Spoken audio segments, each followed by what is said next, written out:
अस्सलाम वालेकुम व्यूअर्स, ये जी हम इस वक्त खड़े हैं लाहौर सियालकोट मोटरवे पर। सियालकोट से ग़ालिबन 15 से 20 किलोमीटर पहले, और यहाँ पर नामालूम वजूहात की वजह से एक गाड़ी जिसमें आग लग गई। गाड़ी आप देख सकते हैं, इसका कुछ भी नहीं बचा और सारी गाड़ी जल गई है।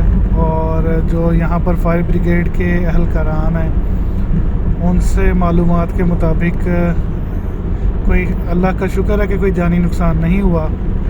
और इस गाड़ी के जलने की वजह से फायर ब्रिगेड आप देखें, क्योंकि रोड के दूसरी तरफ है, रोड से पाइप निकाल के बचाने की कोशिश की है, और जिसकी वजह से उन्हें ट्रैफिक रोकना पड़ी है सारी।